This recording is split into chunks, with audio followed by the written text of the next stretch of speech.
Depois que o jogo acabou, eu fiquei tentando encontrar palavras ou alguma forma de iniciar esse vídeo.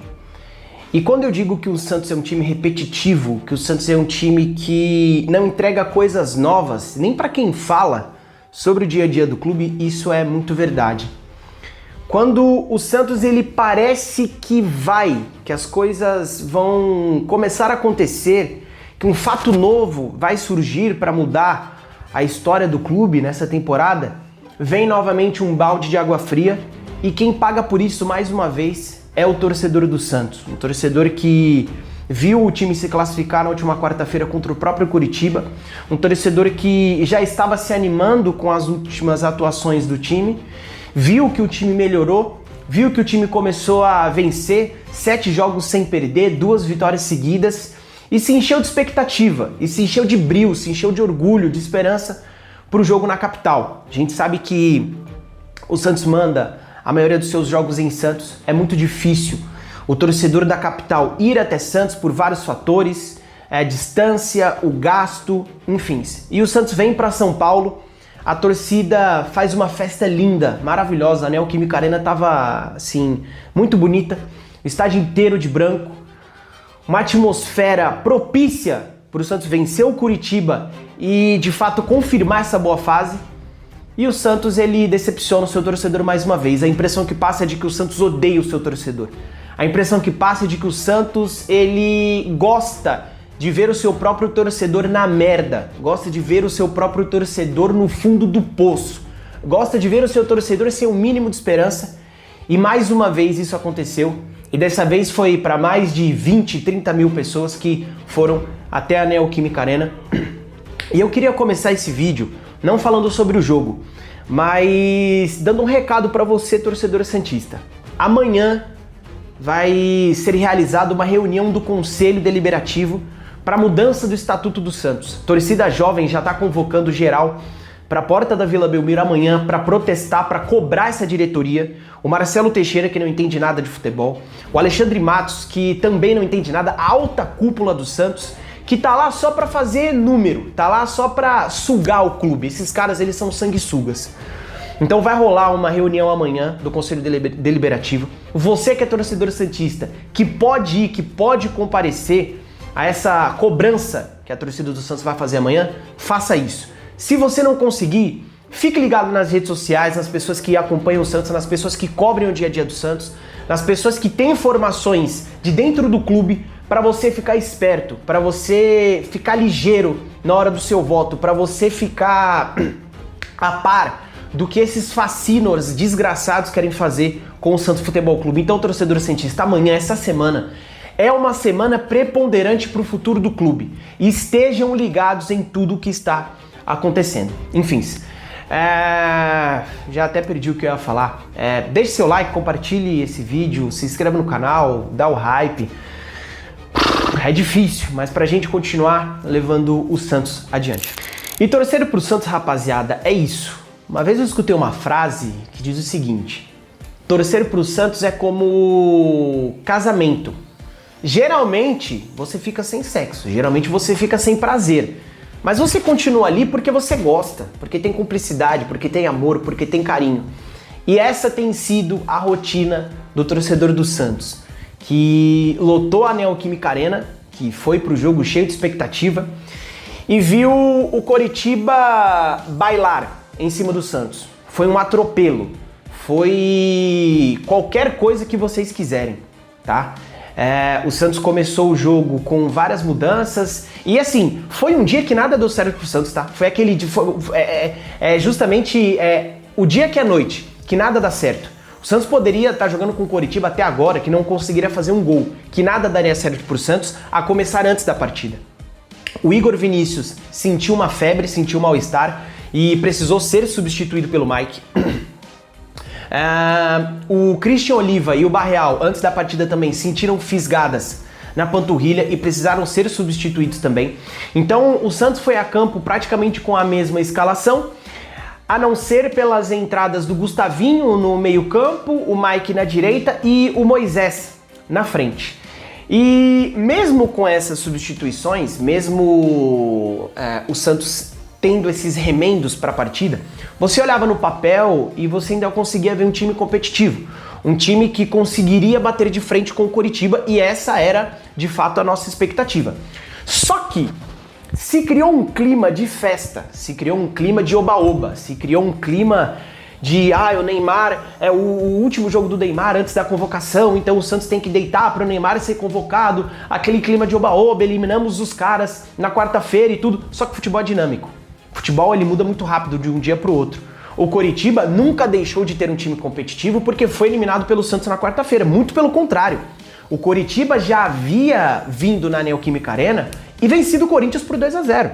A maioria das vitórias do Coritiba no Campeonato Brasileiro é fora de casa. A maioria dos pontos que o Coritiba conquistou no Brasileirão, são fora de casa. Então, o Coritiba tem sim um time muito competitivo, tem um bom trabalho sendo feito.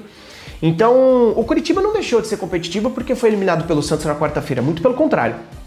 E o Santos, ele precisava, acima de tudo, nessa partida contra o Coritiba, cuidar bem da bola. O Santos precisava ter um trato muito bom com a bola, melhor do que já estava tendo, porque o Coritiba é um time que aposta nisso, investidas, é um time que joga em contra-ataque, é um time que joga em transição. E foi assim que o Coritiba fez o primeiro gol em cima do Santos. O Laser cruzou uma bola, sem mais nem menos, que poderia ter sido trabalhada com mais tranquilidade. A zaga do Coritiba afasta. O Breno Lopes, que é infinitamente mais rápido que os zagueiros do Santos, conseguiu ganhar na velocidade do Lucas Veríssimo e do Adonis Frias. E detalhe, o Breno Lopes, ele sai atrás da zaga do Santos. Ele saiu atrás. Ele sai atrás, bota a bola na frente e chega na frente dos defensores do Santos e faz 1-0 pro Coritiba.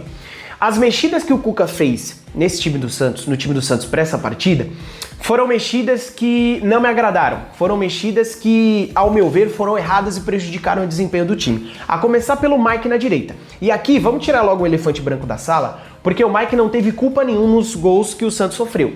Ponto. Só que o Mike com a bola é nulo. O Mike dentro de campo é um zero à esquerda. O Mike, ele não serve mais pra nada. E novamente, essa contratação tá nas costas do seu Alexandre Matos, que acha que entende muito de futebol, mas você não entende nada. Você não entende nada, pra não falar outra coisa aqui, pra não sair da casinha. Você não entende absolutamente nada de futebol. Você é um lixo como diretor esportivo. O Mike não teve culpa nenhuma nos gols do Santos, mas estava sendo nulo. A bola caía no pé dele, não conseguia construir nada. O Santos, sem o Igor Vinícius, sem o Gabriel Menino também, que se machucou no último jogo, que poderia fazer a direita, teria a opção de colocar o Gustavinho na direita. Só que o Cuca preferiu colocar o Gustavinho no meio-campo junto com o Ilharão. Outras mexidas que também não deram certo. Outras apostas do Cuca que também não deram certo. Eu falei isso aqui no vídeo passado, que a estrela do Cuca estava brilhando pra caramba, por conta do jogo contra o Red Bull Bragantino e contra o Coritiba, em que ele aposta no Adonis Frias, ele vai bem e faz gols em ambas as partidas. Mas esse domingo nada deu certo pro Cuca, nada do que o Cuca tentou deu certo. Então assim, foi nítido em vários lances da partida que o Gustavinho e o William Arão, eles não podem jogar juntos, ficou nítido. Primeiro, porque o Santos hoje ele tem um estilo de jogo de muita aproximação, de associação, de toques rápidos, toques curtos. E eu, na minha opinião, não acho que o Gustavinho e o Arão tenham essa característica. Diferentemente de Oliva e Schmidt. O Santos sentiu demais a ausência do Schmidt hoje. Muito, demais, porque o Schmidt é um cara que tem um trato com a bola, que coloca a bola no chão, consegue fazer uma saída de bola qualificada, que consegue ditar o ritmo da partida do Santos, acelera quando precisa, pisa na bola quando precisa, desacelera o jogo em algumas situações. Nunca pensei que eu fosse dizer isso, mas o Santos sentiu falta do Schmidt hoje. Sentiu falta do Oliva também, porque o Oliva é o cara de pegada nesse meio campo. É o cara que dá o combate, é o cara que se apresenta pro jogo, que cobre vários pontos do campo, tá sempre dando opção de passe. Então o Santos sentiu falta desses caras. E também o Moisés lá na frente, que foi nulo. O Moisés não acertou absolutamente nada do que ele tentou. Novamente, isso cai no estilo de jogo do Santos, porque o Moisés não é um cara de característica de associação. O Moisés é um cara de ataque aos espaços, é um cara de ataque ao fundo, é um cara que bota a bola na frente para apostar a corrida com os marcadores. Diferentemente do Barreal, que joga pelo lado esquerdo e se associa com o Neymar, se associa com o Escobar, e essa associação desses três tem dado muito certo. Então, nada do que o Cuca tentou, essas mexidas mirabolantes do Cuca, elas não deram resultado. O Santos tentou se encontrar na partida, nada do que o Santos tentou deu certo. Roleiser mal, Bom Tempo mal, a dupla de volantes estava muito mal também. O Neymar fez uma partida muito abaixo, muito abaixo. O Santos era nulo pela direita, era nulo pela esquerda e o Coritiba estava na dele. Porque o Coritiba saiu à frente do placar muito cedo e isso privilegiou completamente o jogo do Coritiba, que é o jogo de transição, o jogo de contra-ataque. Novamente, o segundo gol do Coritiba sai de um erro do Santos e em uma transição muito rápida do Coritiba. A zaga do Santos, em momento algum, achou o ataque do Coritiba e nunca iria achar, porque naturalmente os atacantes são mais rápidos do que os zagueiros. E o Lucas Veríssimo falhou feio no segundo gol, né? Falhou feio. E pode ser que na bola esticada pro Pedro Rocha, que ele ganha do Veríssimo, o Veríssimo, por ser um cara técnico, tentou dominar para sair jogando. Se fosse o Luan Pérez, se fosse o Adonis, se fosse o Escobar, se fosse o João Ananias, teria dado uma pichotada para onde o nariz deles estavam apontando e teriam afastado aquela bola. O Veríssimo, como é técnico, pode ser que ele tenha tentado sair jogando. Errou. Pedro Rocha ficou com ela, deu um come no Adonis. O Adonis acabou de passar aqui em casa com o carrinho que ele deu, saiu lá de Itaquera, passou aqui no Guarapiranga, tocou pro Breno Lopes e o Breno Lopes fez o segundo gol. A partir daí, deu para notar e perceber que a partida pro Santos ela estava praticamente perdida, porque o Santos não tinha ideias, o Santos não tinha aproximação, o Santos não tinha aquele jeito de jogar que ficou caracterizado nas últimas partidas para tentar criar alguma coisa, para tentar trazer um fato novo pro jogo. O Cuca mudou ainda no primeiro tempo, sacou o Mike, colocou o Gustavinho e trouxe o Oliva pro meio de campo e pasmem. No primeiro lance do Gustavinho, que é um volante. O Gustavinho é volante, gente. O Gustavo não é lateral direito. O Gustavo tabela, vai no fundo e cruza uma bola na cabeça do Escobar. E aí entra o fato que pra mim é muito preponderante. Pra quem não acredita, tá tudo bem, eu acredito muito nisso.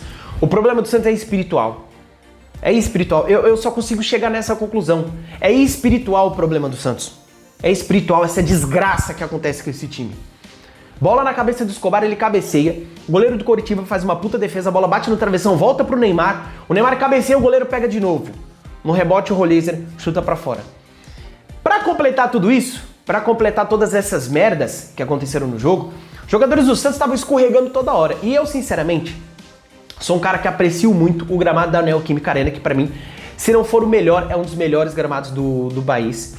Mas deu a impressão de que o gramado não estava molhado, de que o gramado estava muito seco, mesmo com a chuva que caiu em São Paulo.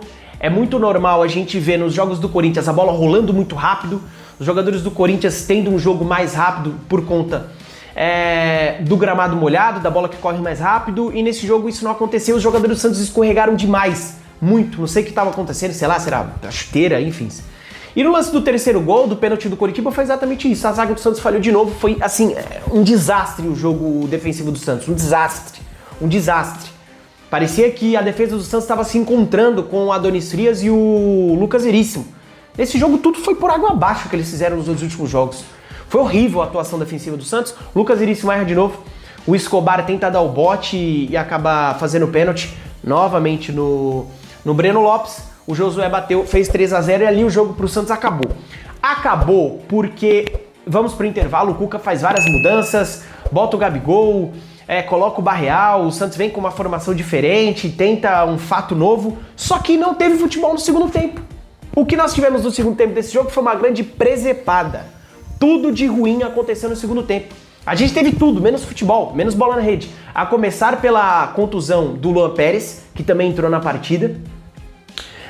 O Luan Pérez ele toma uma bolada no rosto, ele sente, e ele na hora causou uma preocupação gigantesca, a gente não sabia o que tinha acontecido com o Luan Pérez. Ele sente e precisou ser substituído no protocolo de concussão, né, que a CBF implementou nos jogos do Campeonato Brasileiro.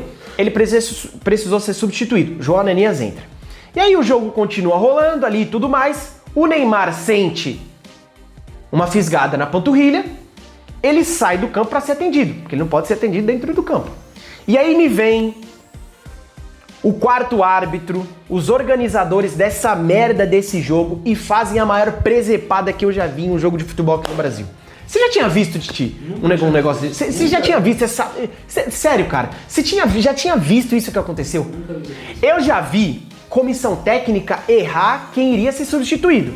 O técnico chega lá para a comissão técnica e fala o seguinte, ó, vai sair o 10 para entrar o 5, por exemplo. E a CBF disponibiliza um papel para a comissão técnica, o cara coloca lá, vai sair o 10 para entrar o 5.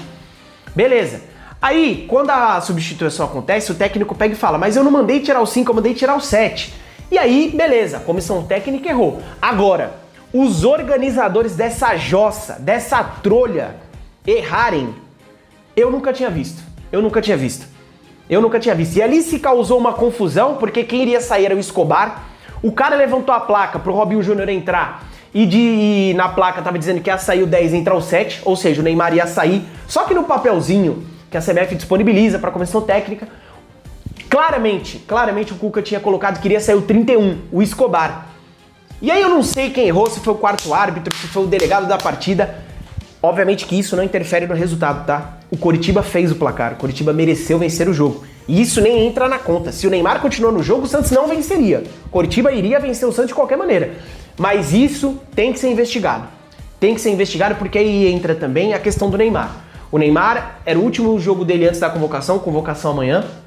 E o Neymar, óbvio, vivia a expectativa de fazer um grande jogo para impressionar o Ancelotti. Então isso tem que ser levado em consideração, sim. O Santos tem que ir atrás disso, sim, porque foi prejudicado e prejudicaram também um ativo do clube, que é o Neymar. Enfim, continuou toda a confusão ali, o Neymar sai, não sai, vai ser, não vai sair, o Neymar numa cena horrorosa para a CBF, horrenda para a CBF. Foi uma presepada para a CBF, mas eu acho que o Neymar fez certo.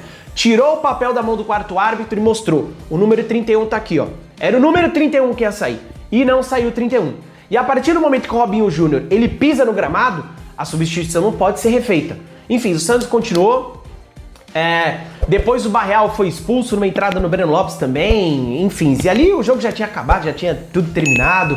O Santos tentou alguma coisa aqui, acolá. O Robinho Júnior, que fez uma quizumba desgraçada no caso do Neymar lá, pedindo pra sair, querendo ir embora, isso e aquilo. Na hora de mostrar alguma coisa, foi lançado pelo Oliva, cara a cara com o goleiro. Ele me deu um chute horroroso. Horroroso. O gesto técnico do Robinho pra chutar aquela bola frente a frente com o goleiro do Coritiba foi horroroso. E aí, parabéns, Robinho Júnior, você tá ganhando uma moral gigantesca com a torcida. Briga com o principal ídolo, e aí na hora de mostrar alguma coisa pra justificar tudo que tu fez, você faz uma presepada daquela. Enfim, e aí o jogo terminou 3-0 pro Coritiba, o Coritiba mereceu vencer. Tô vendo muita gente aí nas redes sociais querendo linkar o erro da arbitragem do Neymar com a derrota do Santos, e uma coisa não tem nada a ver com a outra, o Coritiba mereceu vencer o Santos. E, assim, fica uma incógnita do que vai ser o Santos daqui pra frente. Eu quero crer, de fato, de que isso foi um erro nos cálculos do Santos, de que isso foi um erro no caminho, de que o Santos deu um tropeço. Eu sei que é duro, eu sei que é difícil, o Santos perdeu por 3-0, e eu não tô aqui querendo criar expectativa, não tô querendo aqui ser o cara otimista demais, mas eu quero crer que isso foi um erro de cálculo, um erro no caminho do Santos. Um erro que não vai ser cometido novamente. Que isso foi de fato um tropeço do Santos, mas que foi uma obra do acaso. O Santos perder por 3-0 do Coritiba dentro de casa. Enfim, é difícil falar, é difícil descrever tudo isso que está acontecendo. Mais uma vez eu reforço aqui, assim como no início do vídeo, torcedor santista, fica ligado no que vai acontecer no Santos nas próximas horas, nessa semana, amanhã, segunda-feira. Essa diretoria é safada, o Marcelo Teixeira, ele é um cara que sabe articular muito bem as coisas, apesar de ser um safado, um pilantra, ele sabe articular muito bem as coisas junto com a alta cúpula que ele tem dentro do Santos. Os caras marcaram a reunião do conselho, pasmem, pro mesmo horário da convocação da seleção brasileira, para passarem despercebidos. Aí me vem um senhor, que eu não vou dizer o nome aqui, do conselho, dizendo, não, uma coisa não tem nada a ver com a outra. Nós não marcamos a reunião para o mesmo horário da convocação da seleção. Tudo isso foi um grande acaso. Pois é, o Santos está entregue ao acaso. Rapaziada, o Camisa 3 ele é informação, o Camisa 3 ele é comentários, mas acima de tudo o Camisa 3 ele é informação e inclusão. E amanhã, dia 18 de maio, é o Dia Nacional na luta contra o abuso infantil. Então você que conhece alguém que está passando por essa situação, é o seu dever denunciar. Diz que sim e denuncie. Para você que ficou aqui, Deixe seu like, curta, comenta, compartilha, dá essa força pra gente continuar levando o Camisa 3 adiante. Segue a nossa página no Instagram também, @camisa3oficial. E é isso, amigos. Assiste os nossos cortes. Mais um domingo de lamentações do torcedor santista. E assista os nossos shorts também, dá aquela moral. Pra você que não gosta, porque eu sei que tem gente que não gosta do vídeo longo todo, mas os nossos shorts estão disponibilizados no nosso canal do YouTube. Dá aquela força pra gente continuar crescendo. Fechou, rapaziada? É isso, tamo junto, valeu.